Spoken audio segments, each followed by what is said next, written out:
This is my interview with Traver Boehm. He is an extraordinary man who's been on TEDx twice with enormous followings. He wrote Today I Rise and Man Uncivilized. To deal with his own personal pain, he ended up spending 1 month in a tiny, dark, pitch dark room in Guatemala with only a slot to receive bland food twice a day. I can't wait to share this interview with you.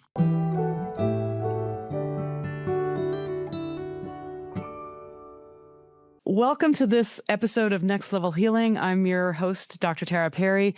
My guest today is the founder of the Uncivilized Men's Movement, a two-time TEDx speaker, men's coach, podcaster, and author of Today I Rise and Man Uncivilized. Drawing on a unique background that spans professional bodyguarding and mixed martial arts to a master's degree in traditional Chinese medicine and meditation, he counsels men, women, and couples on men's mental health and relationship challenges. After experiencing profound personal loss in 2016, including a pregnancy, his marriage, and a business partner all within weeks of each other, he embarked on a radical social experiment to explore what it truly means to be a man, a journey that gave rise to the Uncivilized movement. Welcome to Next Level Healing, Traver Boehm. Thank you. Thank you so much for having me. I really was blown away by your book. I loved it, and there were times that I was in tears. I really have not enjoyed the time period in our culture where there was so much talk around toxic masculinity. Can you just speak to that quickly? Well, actually, we'll maybe spend an hour more on it. Sure. On toxic masculinity, or that idea itself? Is that what you're asking? Well, just it seems I can't imagine being a young man growing up in a time period where being a man. You even talk about how you put out something on social media that said I'm a man, and I'm not apologizing, or just I'm a man, and got all this horrible feedback from people, and I can't imagine what it would be like to be a young man growing up in that world and feeling like, just by virtue of your sex, I mean, we all decry racism. Well, isn't that sort of a form of racism? Yeah. It's intense. I'll share a story with you which will highlight some of it. And I want to preface this by saying I hold a very high bar for male behavior, of what's acceptable and what's unacceptable. A very, very high bar. And maybe a year ago, that comes through profoundly in your book. You are not offering men a pass. In fact, if anything, it's the complete reverse. You're asking men to step up to a higher standard so that everybody wins. Yeah, the goal of my business or movement, or whatever we want to call it, is to end the unnecessary suffering in men so that we end the suffering caused by men. And I can speak to a fellow acupuncturist how many times I then go on and explain root versus branch theory from TCM and say, do you really want the second part of that sentence solved, which is the pain caused by men? And everyone's yay. And I'm like, cool. To do that, we have to get to the pain that men are in. And we get the like, oh no, we don't really care about that part. And we're not interested in that part. They just need to do better. And so I'll share with you around the toxic masculinity era, because there is an entire generation, if not two generations, of young men who grew up hearing that being a man was toxic, or being male was toxic. And I'll share two stories with you. I ask this in every workshop that I teach that's co-ed, because I lead one for therapists and say, you're going to get young men who grew up in this era. Now, raise your hand if you think the term toxic masculinity means all masculinity is toxic. And no hands go up. And they're like, yeah, that's not what the term is supposed to mean. And I said, beautiful. How many of you have a high school degree? Every hand goes up. How many of you have a college degree? Every hand goes up. How many of you have some kind of graduate degree? 80 to 90% of the hands go up. Beautiful. How would you have related to that term if you were 7, if you were 8, if you were 9, 10, 11, 12, and it was just hammered into you, right? I have a master's degree and I've written 3 books. I can tease out the nuance of language, but I didn't grow up with it.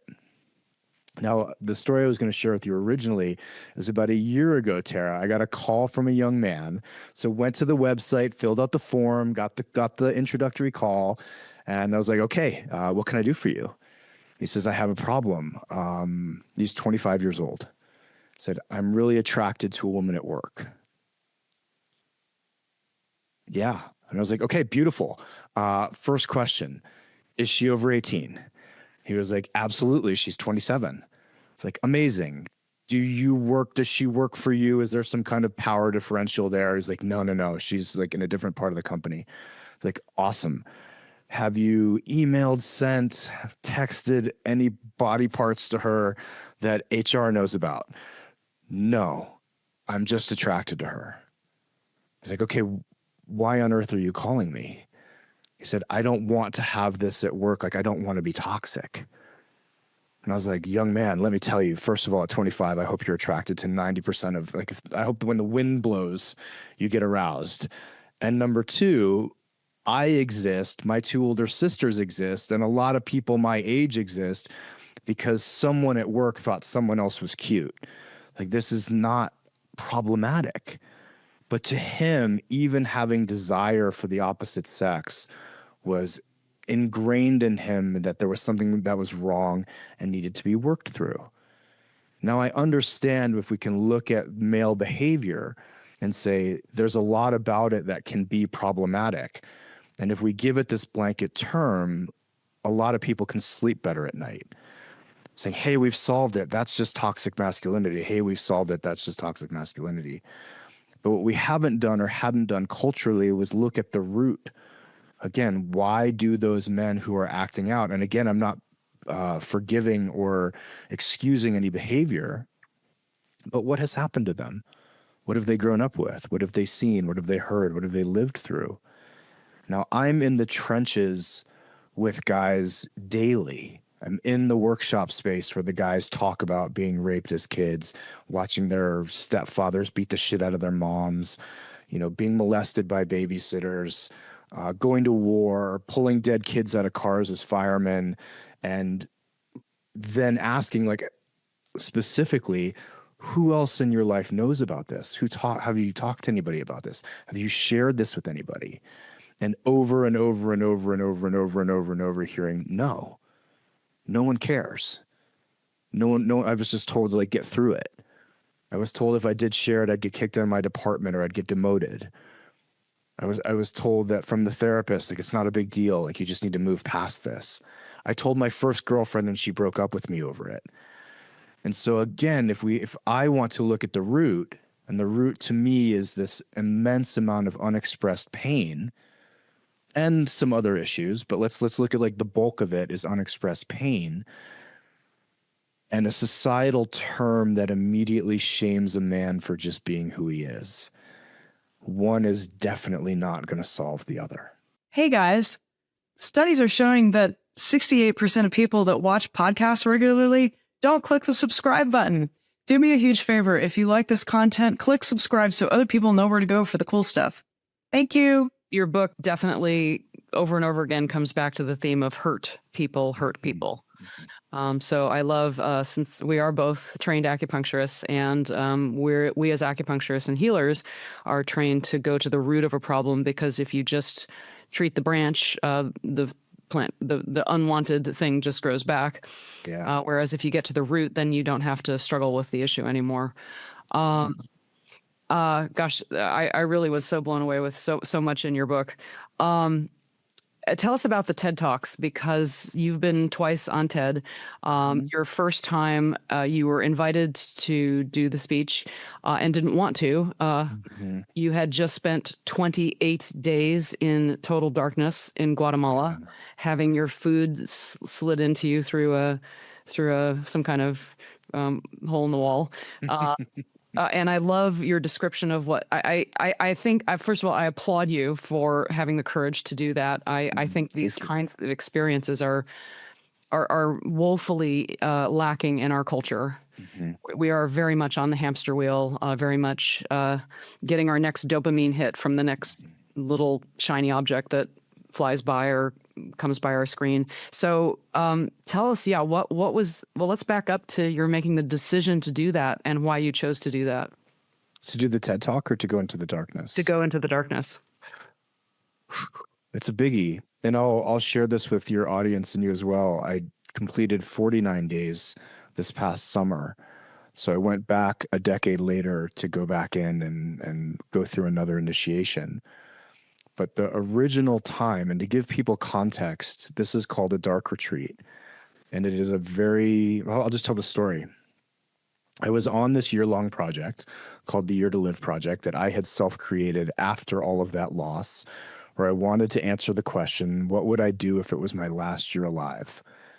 And that came from the woman who guided me through my TED Talk had reached out a couple months before and said, I really think you should go on the TED stage.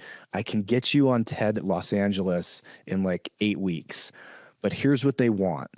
They want some kind of social experiment where like a woman was collecting every single piece of trash that she used in a 6-week period and then showing up on stage to present that. So my coach at the time, the woman who was guiding me, said like, she had heard me give a talk on pain, Tara. And she said, can you get 20 people and then over the course of 6 weeks, like guide them through this process of yours on how to use pain in a spiritual direction? And at the time, I was like fresh in divorce, fresh in loss. And I was like, there's not a chance I can be responsible for 20 people. But she called and asked, and I immediately remembered being at the, what's the name of it? I'm so sorry. It's the Against the Stream Meditation Center in Los Angeles. So in Santa Monica. And this was Noah Levine's center. His father was Stephen Levine, who wrote the book, A Year to Live. And I had gone to a meditation. I'd come out of the bathroom and I'd seen this poster that said the Year to Live program. I was like, what is that? And looked it up and realized it was like a 12-month meditation process to prepare someone for death. I called them and said, I'm not dying, but I feel like I am. I've just lost my whole life. Can I take your program? And they're like, you can, but you have to stay in Los Angeles for a year. And I didn't want to do that. So that was like the night before I get the call to be on TED LA if I do a social experiment. I hang up the phone with that woman saying, not a chance. I don't want to be responsible for anybody. And then think of the night before and woof, get flushed with chills and call her right back and say, tell them I'll be back in a year. And I'm going to do another social experiment. I'm going to live 12 months as if I was dying and it was my last year alive. And I'm going to blog about it and write about it and make it public.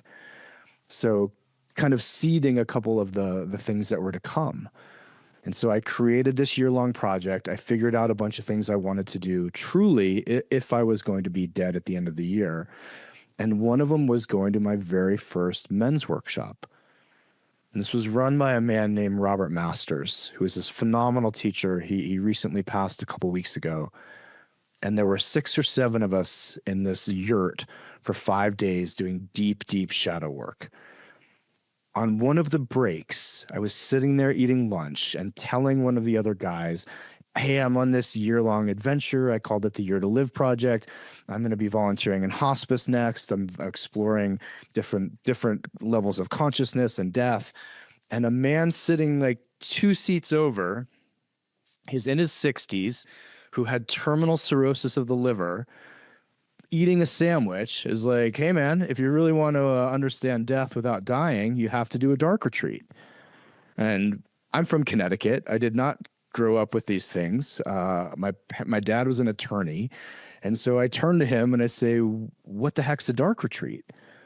He says, well, it's a period of time where you are in a very small room, completely isolated, and 24 hours a day, 7 days a week, you'll be in pitch black darkness. And I went, oh, wow, that's intriguing. And so he then went on to say this is what got me. He goes, I've done 180 days collectively.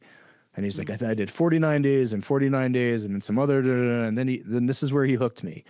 He's like, well, actually, I should say the first time I meant to do 49 days, but on the 46th day, the Tibetans, he was in Tibet, had to pull him out because he was bleeding from his eyes, his nose, and his ears, or his mouth, or one of the three, right?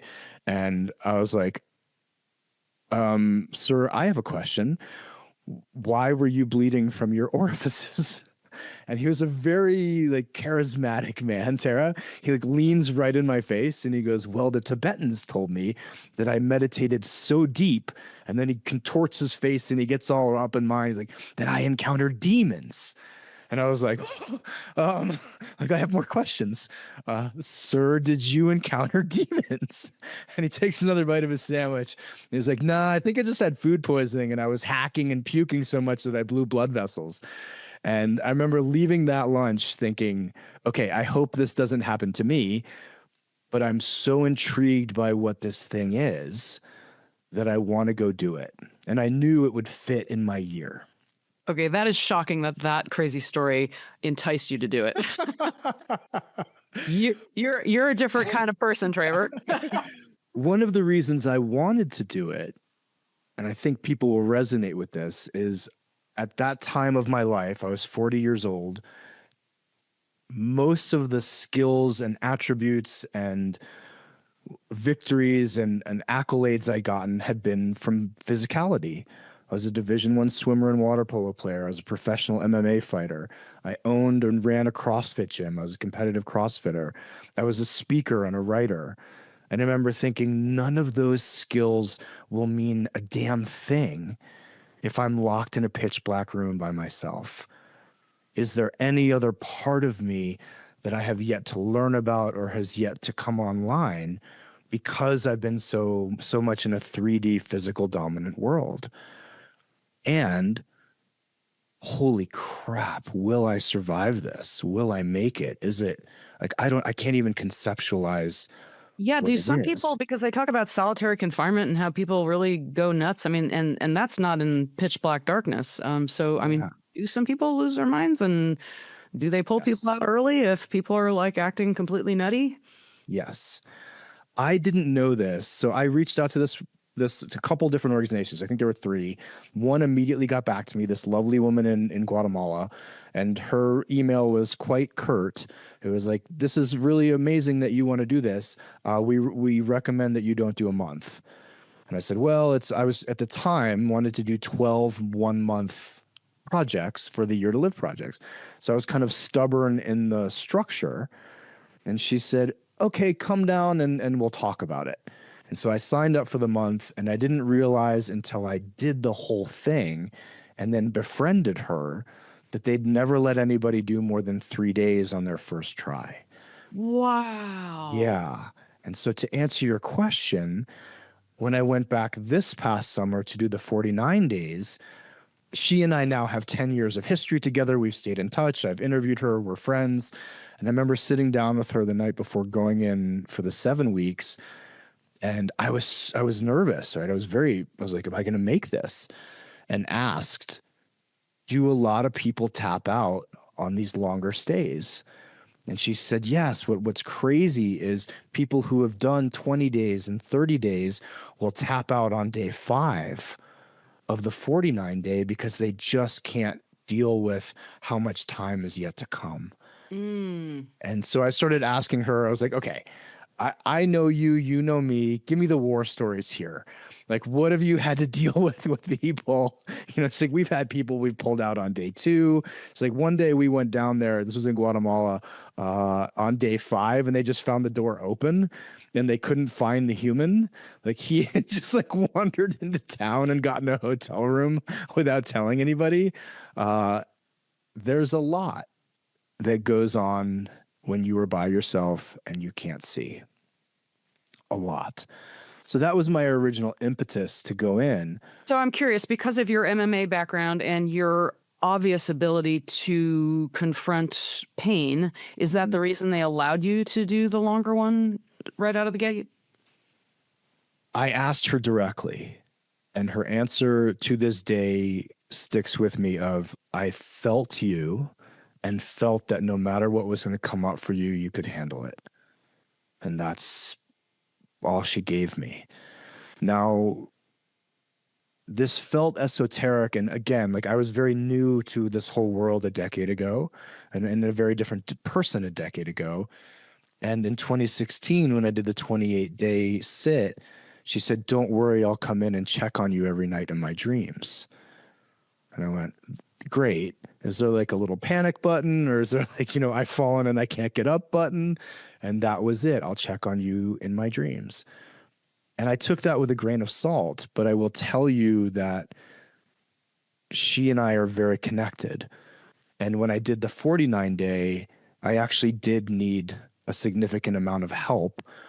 I hit such a low place, as you can imagine, towards the end of it, that I was just like screaming and crying in the room and begging for someone to come open the door and get me out. And that same woman woke up in the middle of the night that night and woke her husband up and said, like, "I need to go get him. Something's not right with him.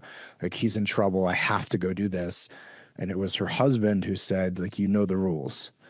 If he needs to leave, he can leave. He'll let himself out. There's not a lock." But I tell you that story because we were that connected, and she was checking on me in her dreams. Oh my God, what a great story. Are the people running it, are they Guatemalan? Are they American? Are they from someplace else? Yes, it's this particular group. It's an amazing couple, and she is from like I think 5 different places. Like I've tried to nail her accent. She's Bulgarian, Armenian, Slovakian, Yugoslavian, and he's a German neurodivergent engineer.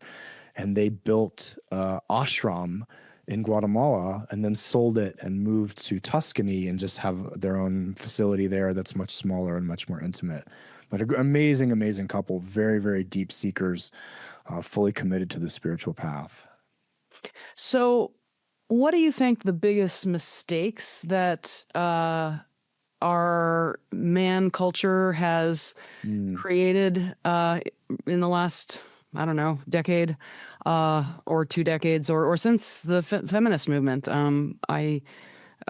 What do you feel like there are the biggest mistakes, and what are you doing to offer people a different path? It's a great question. I'll tell you another story. I was in Ohio last year to work. I got brought in with the guy who runs the company with me to talk to 100 steel workers. And I'm talking like straight off the line, overalls, oil covered, like these are blue collar dudes. And there's 100 of them in this cafeteria. And we walk in, and one of the first questions we ask, we say, "All right, guys, we're there to talk about men's mental health and emotional health." We say, "Close your eyes." And this is guys, Tara, from 18 to 65. Guys that have been there, excuse me, for 6 months to 35 years. Like this has been the entire time. Say, "Close your eyes so nobody can see. Raise your hand if you think someone in this room would take a 911 call from you at 2:00 in the morning." And about 30% of the hands go up. We say, "Cool. Keep your eyes closed. Raise your hand if you would take a 911 call from any man in this room at any hour of the day." And every single hand goes up. Yeah. Yeah. Now, here's what got me. The hands that went up the first time were the old guys, where I would have bet you $1,000 it was the younger guys who would say, "Someone will take my call." It was the older guys. So somewhere along the lines, we have convinced men that nobody cares about them. I love the way you think. I love the way you process information. I literally cried in reading your book. It really moved me, the depth to which you look at things. And I love the lifeline that you're wanting to put out there so that people don't feel so alone, that they don't feel so unsupported, that they don't feel without direction. Yeah. And you do it with such strength and masculinity, which is beautiful. And you do it all with the clear, obvious purpose to help people feel not imprisoned, not like prisoners to their life, but more, their own guiding force. Yeah. And to do that, you have to take responsibility.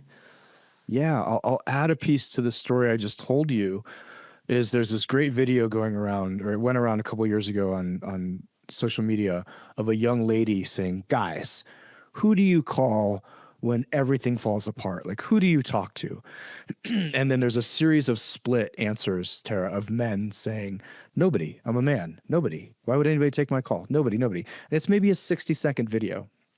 Now, there's a fun story for you. I posted this to Instagram, forgetting that Instagram auto-populates to my Facebook, to my professional Facebook page. Now, there was some issue with the video sound on my Instagram, so I just deleted it and went about my life. And maybe 30 days later, I logged back and I was like, oh, I should log into Facebook and see what's going on there. And my notification button is going bananas. And I click on, go, oh my God, the video posted here. Now, my average comment number on a Facebook post is 0. That's how many people engage with my work on Facebook. At the time, there was maybe 13,000 comments. 13,000. 99% of whom were men saying, damn right, I don't talk to anybody because nobody cares. That hurts. So you ask the question, like, what are we doing? And some of this I will say, like, I do argue this to men. I'm like, hey, we care. I care. My organization cares. There's men in your life who care, right? I lost a cousin 2 years ago to suicide. And one of the things I had to grapple most with was, why didn't you call me? I run a men's organization. This is what I do. My number was in your phone. And yet there's some disconnect with us that we feel like there's reaching out will be considered weak. Reaching out will be considered like it's better to be dead than to be weak. That's some story or interject in the male collective that we as men need to break through. And so a big part of my work is explaining to guys that, one, your life is more valuable than the output and what you can produce and what you can provide. And then two, I say this half in jest, half of my job is explaining to the society that men are actually human. That guys do have emotion. That if a 10-year-old watches mom gets the shit beat out of him, he's probably going to be drinking at 15. He's probably going to be a little emotional shutdown in his first relationship. He's not going to be that vulnerable. He's not going to be all the things that society says, well, in order to be procreatable with, we need you to be this, and this. And we can't blame that 25-year-old kid because no one along the way pulled him aside and said, like, hey, that thing you saw at 10 over and over and over, that wasn't right. That wasn't supposed to happen. Come be with us. Like, hey, talk about that. Share it with us. We're going to hold you in this. We're going to stay in relationship with you as you scream and cry and vent and all the things. We're not going to abandon you. We're not going to laugh at you. We're not going to put you down. We're going to thank you afterwards. And I know this because I do it with adults over and over and over and over again. And I know that when I hear a man say, I've never said this out loud before, that man's life, his wife's life, his kids' lives are about to radically change. Because for the first time, he's been given space to actually express what's true of him. Right? And so you asked another interesting question of like, what's kind of the challenge with the male culture? And this is a piece that I don't know what to do with. And that is, we have a 13, 14, 15-year-old boy who's dealing with depression and a society that will say to him, well, you guys built the system. You're the patriarchy, so fix it.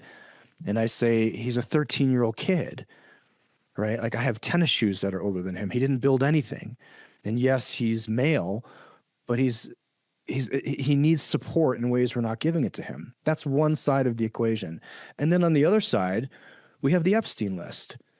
And we say, okay, let's shoot every single guy that ever emailed Epstein. And men get lumped into in the same room. Oh, the 13-year-old kid, well, he's going to grow up to be this, or these guys. So we have this conundrum societally where we don't quite know what to do with men. We don't know if we should have empathy and compassion or shame and violence. Well, isn't our acupuncture training kind of all about the middle road? I mean, you talk about things being toxic. Well, potatoes can be toxic in large numbers, and water can be toxic. Right. You should drink too much water and die. Yeah. Yeah. So it is about discernment and just and you just, I mean, there's so much common sense in your book that I love, and I love that. Well, okay, in your book you give a recipe for watching 90% of your relationship challenges disappear. Do you remember what you said to that? Can you fill me in? Okay. You said it's even better than not making a mistake in the first place. If you have a plan, attack your resistance and weakness and admit when you screw up. I mean, there's so much in your book that is just wonderful common sense for men. I love it. Yeah.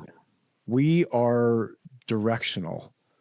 This is another big challenge we have with guys right now, is that we've said, and I'm not blaming women, I'm not blaming feminism, I'm blaming a culture that says we don't need you.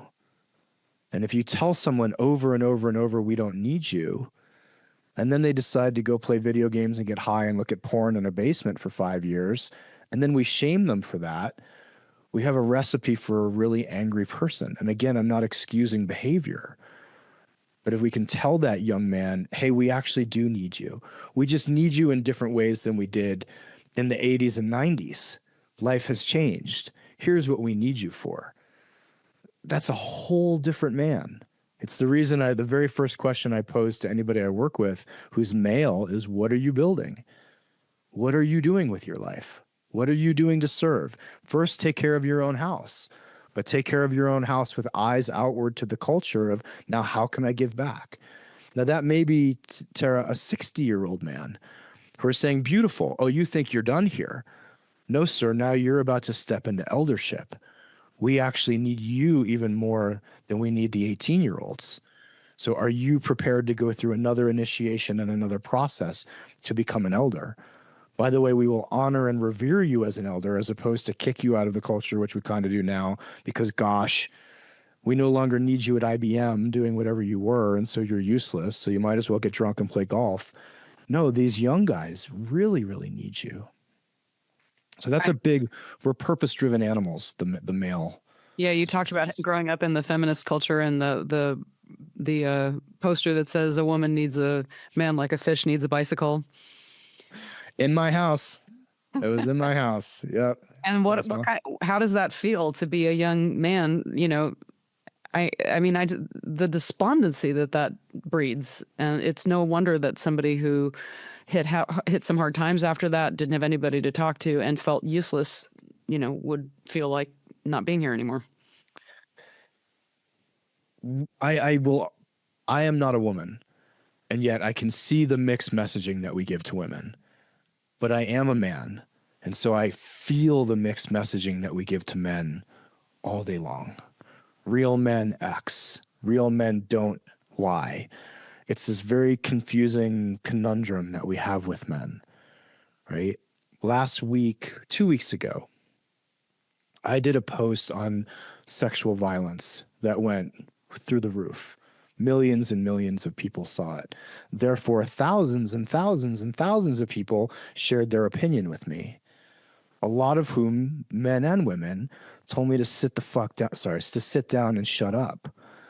And then, now the week after, I have messages from other men saying, see, this is why I didn't say anything. This is why I didn't say anything. I'm a public figure. I can handle it. I have a team. I have people around me who I can say, hey, this is really intense right now, and this is what we're here for. But I literally have guys who have messaged me who are saying, this is why I don't speak up. Now, here we are 2 weeks later, where all the posts are now coming up. Why didn't men speak up? Why aren't men speaking up? Why are we all alone in this? And I just want to post all of the responses that I got that said, stay in your lane. This isn't your business. Shut your mouth.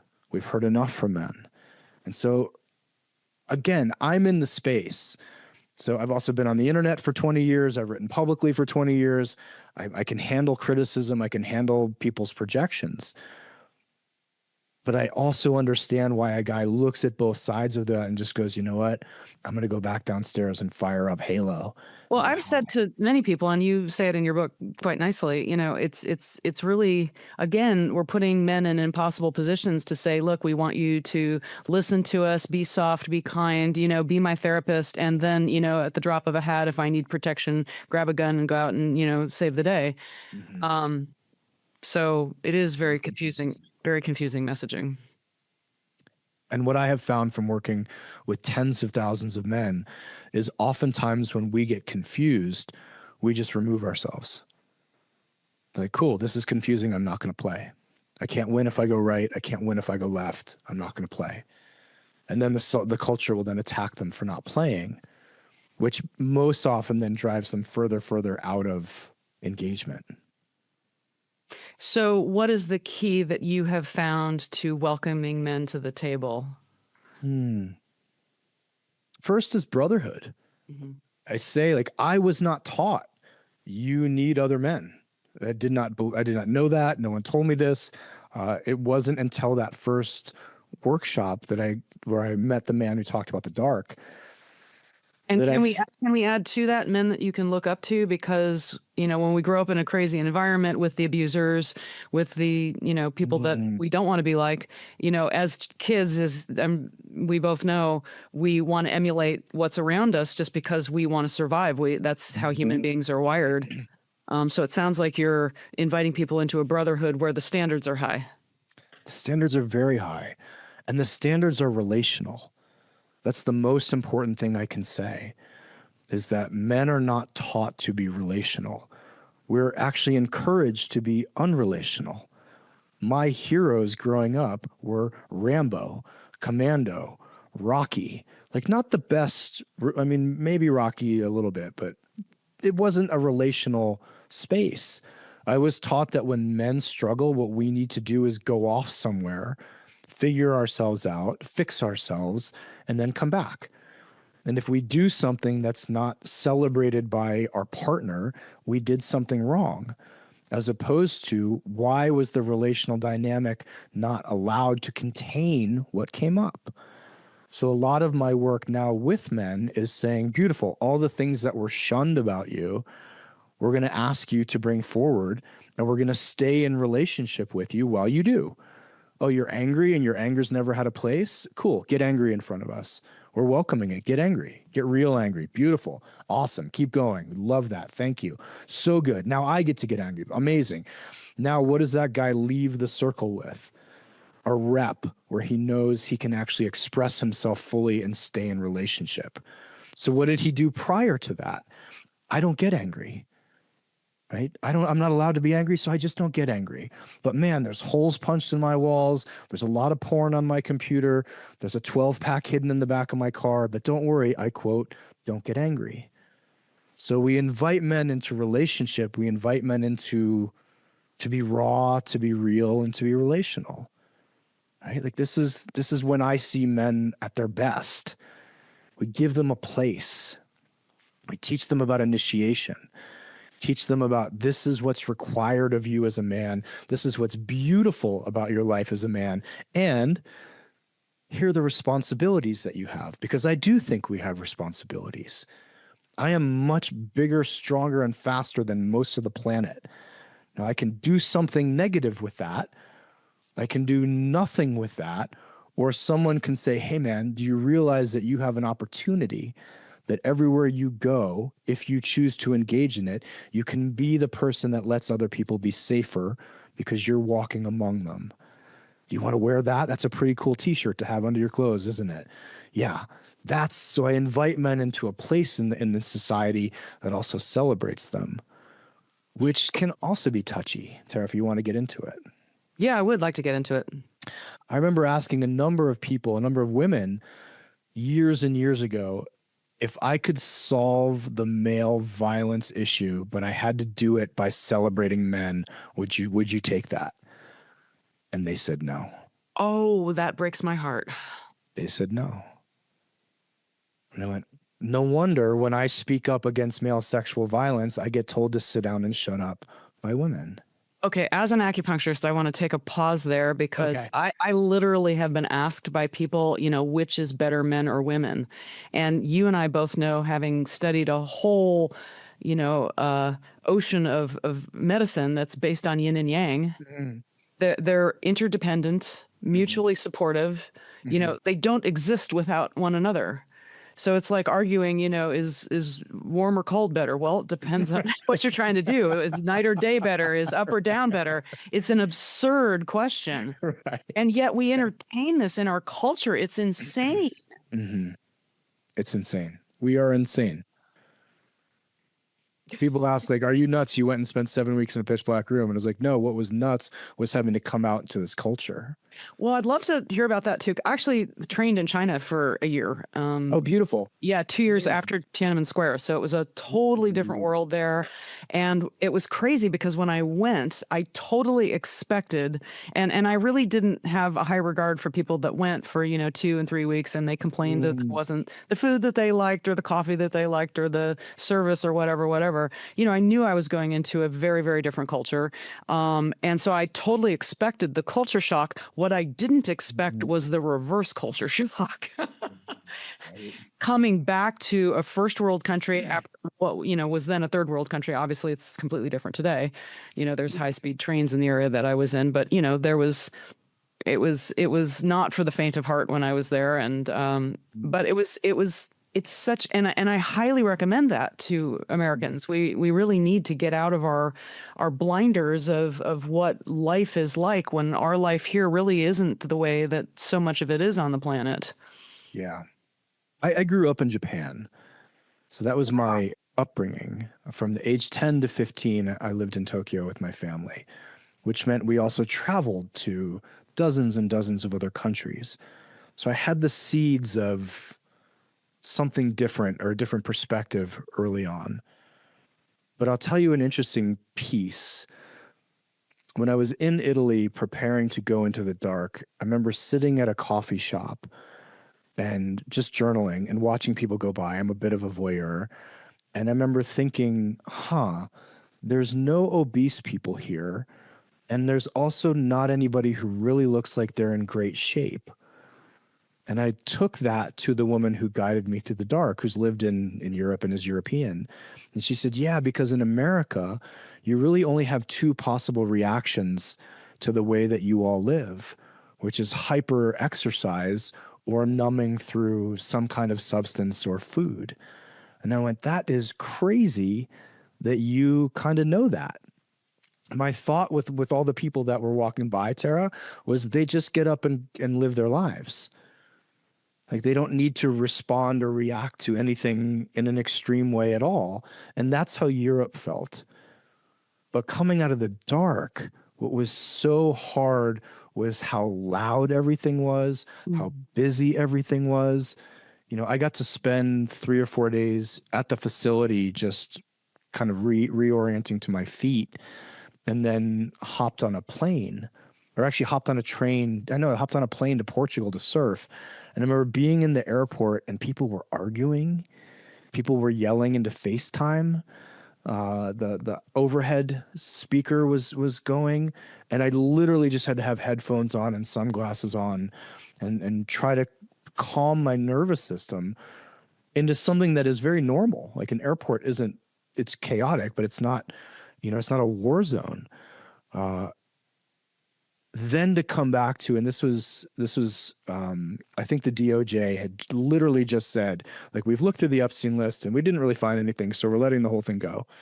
And I'm thinking, like, how is that possible culturally?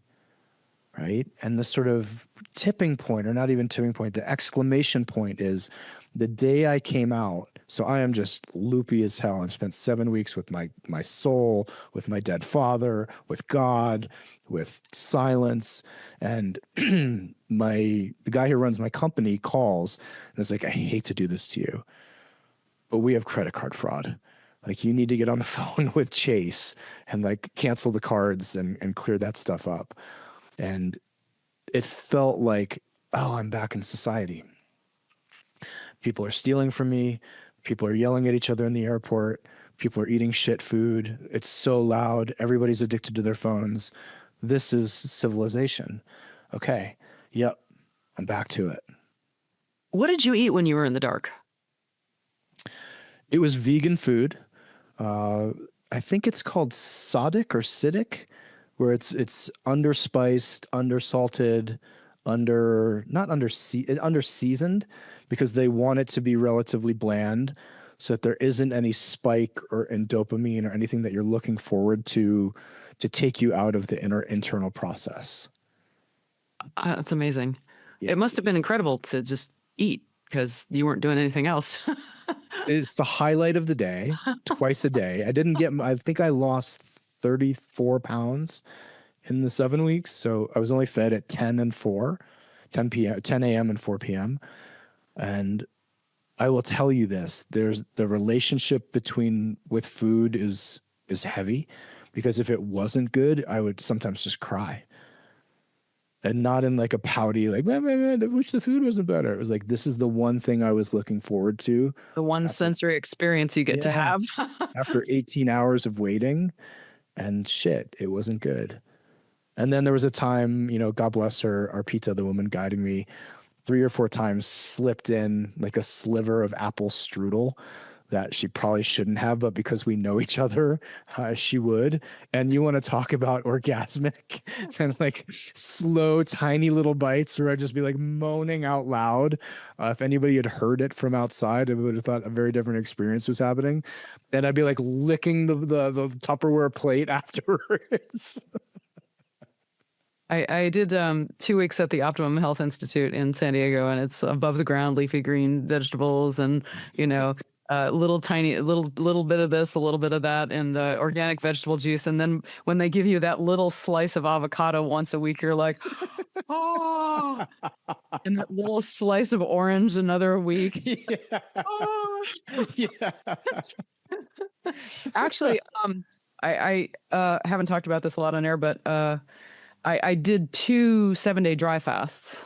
Okay. Wow. No food, no water. And it was a client of mine who told me she and her husband had done it and the medical benefits that they experienced. And I got a book on it and read it. A little tiny book by, it's called Phoenix Rising by, great, I'm going to forget it right now. He's a NASA scientist whose job it was to keep astronauts safe coming back in space. So I read the tiny little book and I thought, okay, I'm going to do this, and did it. And it was easier than I thought. It wasn't easy by a long shot. And I actually filmed myself coming out of it, because when you take that first glass of water after having no food and water for a week, it's exquisite. I believe you. 7 days with no water. Yeah. That's intense. Yeah. It's August Dunning is the guy. It's the Phoenix Protocol. Okay. That's wild. So not giving anybody advice to go out and do it, do your own research. But it is crazy that we are trained that it's impossible and you'll die after 3 days without water. I mean, that's obviously not true. And it is, like you said, you were drawn to do it again. I did twice. Mm-hmm. And it's crazy how acute your senses become, the sense of smell, the smell of moisture in the air. You don't do a lot of exercise because you don't have a ton of energy for it. You take little short walks if you're up for it, because the exercise is just your body, burning through unwanted stuff in your body. Yeah. So yeah, I really appreciate that. If you had a megaphone and the whole world was listening, what would you like to say?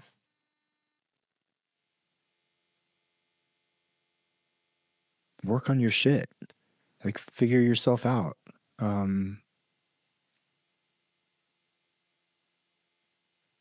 want to encourage people, first of all. I want to feel into that answer a little more. And maybe this is because I'm older now, and a number of people in my life who I care deeply about have passed in the past 3 or 4 years, that you really only do get one go around. And at the end of the day, it doesn't matter what you've done, it's how you've lived. And if you're proud of it, then you're okay with it. You won the whole game. you beat the matrix, right? That's why I call the movement uncivilized as opposed to civilized. That the people I know, Tara, who have the most satisfaction, and we almost think of them as such outliers, they're just going to the beat of their own drum. They're saying, this is what I want to do, right? And they ignore the hell out of the culture that says you can't do that or you're not supposed to do that. Like, live the life that you want to live. And That's all why- the stuff that's going to come up preventing you, that's the shit you have to work through, and you get to work through. But I have zero faith or, what's the right word, love for conventionality anymore. I think we're watching so many systems crumble and tumble, or we're seeing the truth of them. Like, the whole world is now backstage at Disney World. You're like, oh, there's a lot of pedophiles back here. You know? Wow. And they're serving crap food and charging $60 a plate for it. Go live your life. Live the life that you want to. Be kind. Care about yourself. Take care of yourself. You told this great story in your book where you were in some training, and I'm not remembering the woman who was, but she was going to, Michaela, she was going to set you up for, telling you the greatest sexual secret to just make women drool and, pine for you. Would you tell that story? Yes. So God bless Michaela Boehm. We have the same last name. We're not related. And early in my journey, I met her. I ran up to her at a free workshop and I was like, I think we're related. And she was like, you're adorable. Boehm is a very common last name. And I went to this men's workshop that she put on, and it was about creating and holding sexual polarity. And so the first day was a bunch of movement stuff and sensitivity training and just some unique exercises. And she had us circled up. And I think she had gotten frustrated because people were asking kind of the same question, like, how do I get my woman to X? Or I'm married and my wife won't Y. And she's like, all right. And to give context, Michaela has a Austrian accent and yet uses the word mother effer constantly. So this adorable way of saying, she's a sailor's mouth. And she goes, okay, do you guys want to know the secret here? Like, do you actually want to know the one secret to getting your woman to open and doing absolutely anything and everything you've ever desired? Now, you want to get a group of guys to lean in, Tara, right? Like, I think I felt like I burst a blood vessel in my eye. I was just like, tell me, I've waited 40 years for this. And then she goes, go home and work on your shit. Figure out every single place in your life where you are lying to yourself or to your partner. That is the starting place. Go to therapy. Become an get in integrity. Get in radical integrity. And I remember at the time, like, the room was like, blah, wah, wah. And now, a decade later, I will say the exact same thing in 2 weeks when I'm teaching my own class to men on sexuality. Well, your book oozes with this information, and it is very hot and sexy and raw. Thank you. And it's like, people need to hear this because, I mean, you also set it up very well that man that grew up raised by feminists, a lot of them are just doing anything and everything to please their woman, happy wife, happy life. Mm-hmm. But explain why that's not attractive and sexy necessarily to women. I used to watch. So when I was bodyguarding, I would see the heads. First of all, you know who I would see is Harvey Weinstein. You know who remember Harvey Weinstein? Yeah. Like the number one POS on the planet. I came from the Hollywood background. Yeah. I remember him walking through the lobby of CAA, of the talent agency. I used to work at CAA. You did? I did. What years? I was there when Ovitz was still there. In fact, no kidding. Yeah. In fact, doors were opening for me to move up, and I had been there for 2 years. Okay. And it was one of those stories you hear about, talk about cliche. Yeah. But I just realized I can't do this. So I knew a homeopath at the time, and I called him up on a Saturday, and I said, "What would I do if I want to do what you do?" Because I just watched him heal people, and people Yeah. were thrilled about what he was doing, and he was changing lives, and I felt like I was suffocating in that environment because it Yeah. was very, very, very, very superficial, very, very backstabbing. You were really only as good as who returned your phone call in what period of time. Yeah. I made it was like the clouds parted and God said, okay, this is what you're going to do. And I started night school at Emperor's 2 weeks, So good. 2 weeks later, and then gave notice a quarter later. And and it was they thought it was out of my mind, except my boss actually had come from a medical background, and her mother was quite an herbalist. So she didn't think I was crazy. But that was a time when acupuncture wasn't well known. I mean, you might as well be somebody that sits in your garage and puts needles in a voodoo doll. Yeah. Yeah. So it really was a process of the public starting to understand, when we manipulate body energy, with these fine needles in key spots, that you can make a profound difference physically, mentally, emotionally, spiritually. That's a crazy story. Yeah.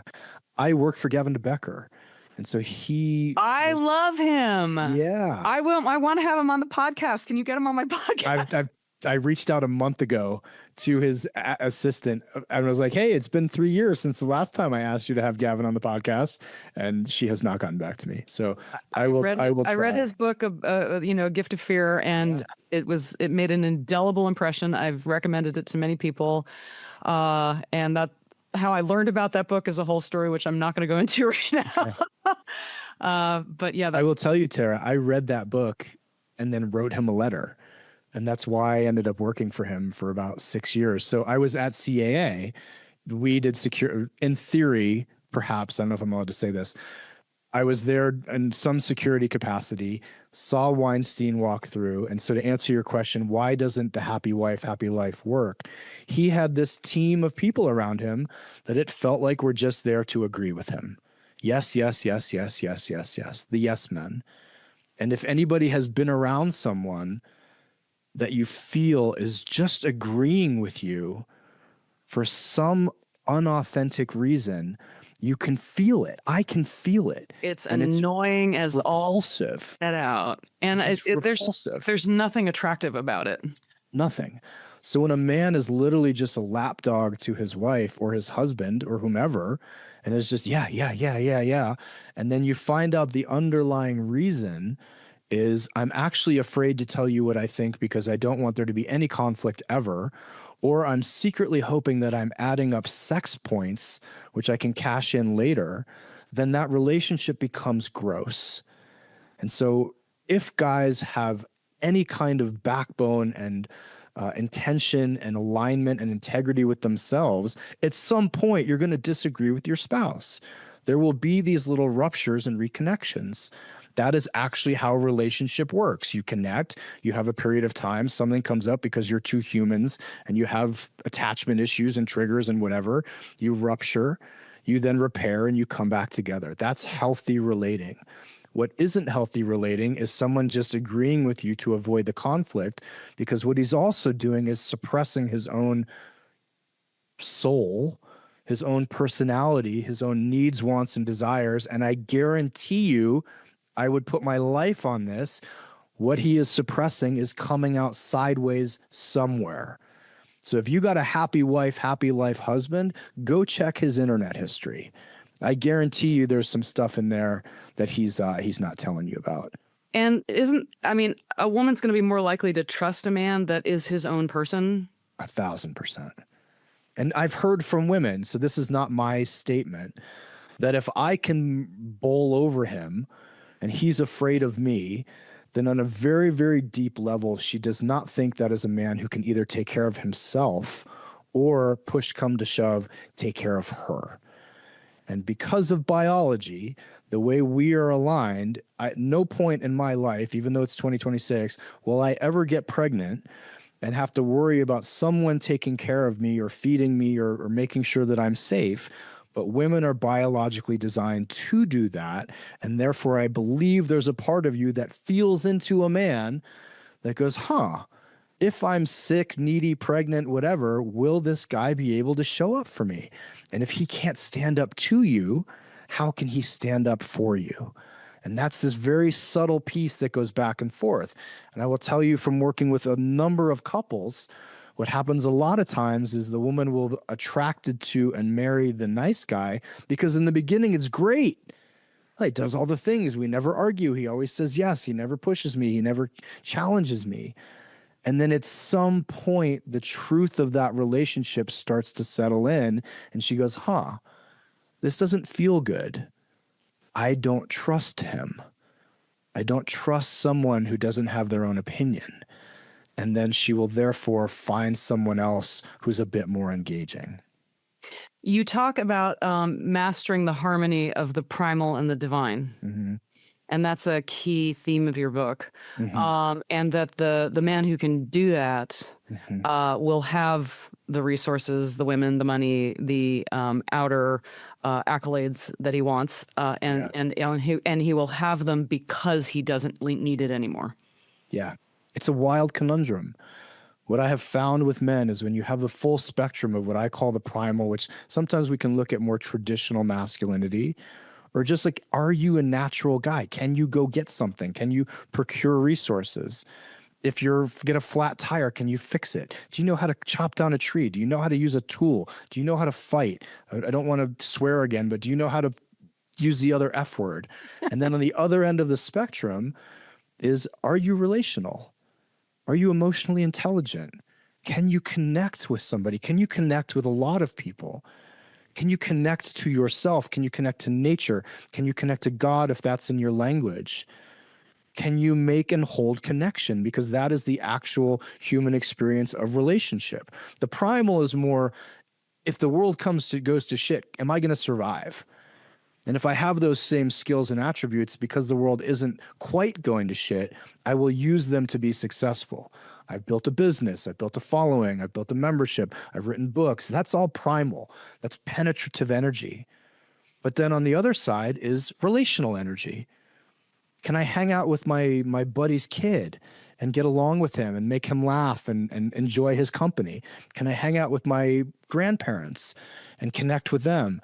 And most importantly, when I'm in an intimate partnership, can I connect and hold the relational container of that partnership through the inevitable ups and downs of it?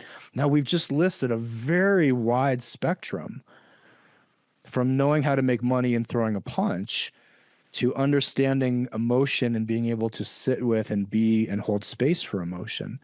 Now, that's a very rare man who can engage on both ends of the spectrum, which is why I called it Uncivilized.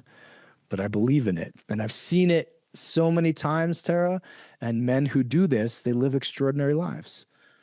And the people around them live extraordinary lives because that man then becomes the grounding force and the beacon and the inspiration for the people around him. And I think you mentioned like 5 characteristics that are important. Do you know those off the top of your head? Yeah, we actually added one. So it's strength. And I will say to every man, I have guys that would call me years ago. I'm like, I don't know where to start. I'm broke. They're like, cool, start doing push-ups. It sounds dumb, jockey, rudimentary, but you get a guy who's done no exercise to a guy that's knocking out 50 to 100 push-ups a day. A month later, other areas of his life will change. Actually, I just interviewed a guy that's an exercise specialist. He was a corporate guy with 24-hour fitness. And it's, he talked about the book Spark and just doing physical activity, for a lot of people don't need to go on SSRIs and other psychotropic medications because the effect of exercise is so profound to modulate mood. We're supposed to move. Yeah. We're supposed to move our bodies, right? So when you talk about strength, are you talking about just physical strength? Or it sounds like you're talking about mental strength also. Talking about strength in every arena. Right. I remember early on when I proposed that, I had a guy say, like, I live in a wheelchair. And I was like, beautiful, strength of mind, strength of will, strength of resilience. Like, is strength energy that you are in relationship with in as many categories as you can have it in? Because something specific about men, we are interested in, engaged with when we engage with strength, a lot of things in our lives change. So that's the first one. The second is the biggie. It's presence. We are the most distracted group of humans, I think, ever to walk the planet. Are you living in your life? Are you living in your body right now? If I said embodiment, most guys probably wouldn't get it, but that's really what I'm talking about. Are you in your body in the present moment? Are you with who you're in front of? That's huge. You know how many guys I know who have been left because, gosh, he just isn't there. He's just not present. And those same guys are like, but I'm sitting on the couch next to her. How could I not be there? Like, well, where are you really? Well, I'm back at the office, or I'm on vacation, or I'm sleeping with somebody, or I'm yada, yada. Okay, presence. The third is responsibility. I know this may sound a little like Jocko-y or David Goggins-y, but I do believe when we start to take full responsibility for the areas of our lives where we're struggling, even if that means, especially if that means recognizing we can't handle them ourselves and going to the acupuncturist, going to the chiropractor, going to the therapist, hiring the coach, getting the consultant, someone, but taking responsibility, our lives change drastically too. The fourth is obsession, because the way I wanted, I thought if I put passion in there, people are going to blow through it. But it comes back to the original question, original thing we talked about of, are you interested in your own damn life? Are you engaged with your life? Like most guys, I want to just like shake them by the shoulders. Like you're in the prime of your health. You're at the prime of your age. You do have the privilege. You live in the West. Like go do something that turns you on, because you're not going to be here for very long. Or you will get to a point where your body has changed. Your mental faculties have changed. You may have an issue that comes up that doesn't allow you to go live the life that you want. Go effing do it. Obsession. The C, I always forget this word. It's not capability. Something like that. Like it's not capacity. It's not curiosity. It's not curiosity, even though these are great words. Competency. I love it. The more things you can do, the more you get to do. Actually, this takes us back to the Chinese doctors, because they did calligraphy. Yes. The barefoot doctor, they were they were musicians. Yes. I interviewed a fellow here who's quite well known in this area for his amazing eye surgery achievements, and he's a ballroom dancer. He plays beautiful instruments, and he's got multiple patents, and has a huge eye surgery facility. That dude must be interesting to talk to. He's a very interesting dude. I guarantee you his life is not boring. Like I flew to Ireland 2 years ago to work with a knife maker for a week. People were like, are you going to start making knives professionally? I was like, no, but talk about a fascinating week of my life. And I have a knife to show for it. I go to jujitsu. I'm learning shibari. I'm learning Spanish. Like you do stuff, like become competent, the better I become as a cook, the better I eat. There's a real feedback loop here that's immediate. The more things you can do, the more things you get to do. And get excited about that feedback loop, because then the nervous system gets the message, oh, this is what she wants. Oh, this is what he wants. He wants more of this. Yes.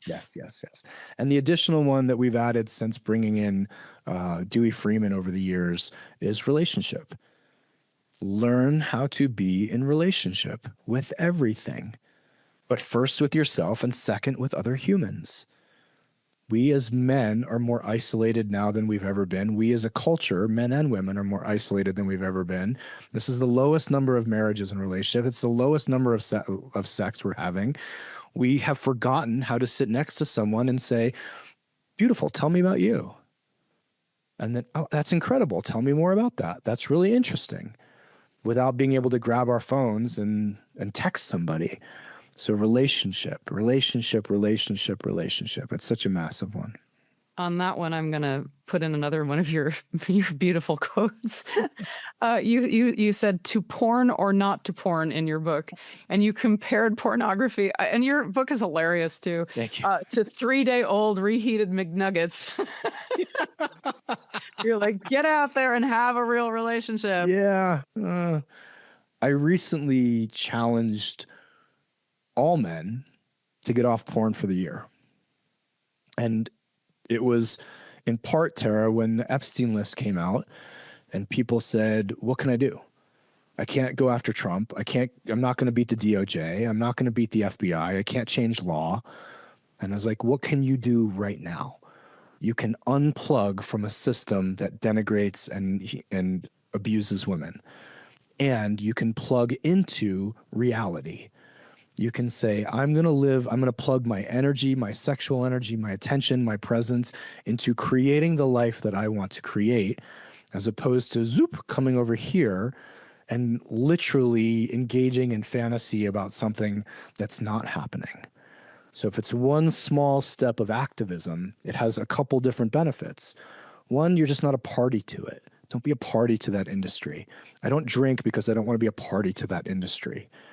And two, plug yourself quite physically, guys, listening to what I'm saying. You insert yourself into reality. That is what you want to engage in. I love that.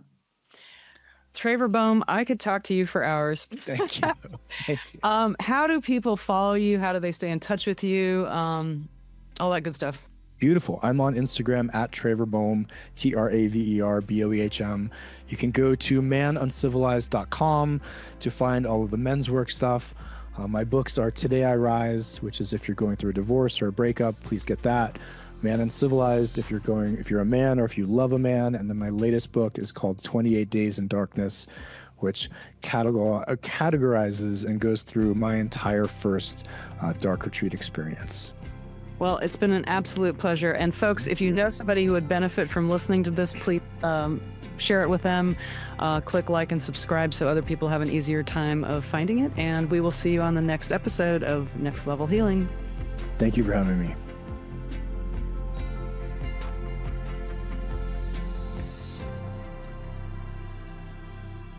This podcast is intended for the purpose of providing information and education. It does not provide advice and is not meant to be used for any self-diagnosis or the replacement of any kind of licensed professional. The creators and individuals appearing here do not endorse any specific tests, positions, medications, products, or procedures. The views and opinions expressed in this podcast are of the speakers and do not necessarily reflect the views or positions of any entities they represent.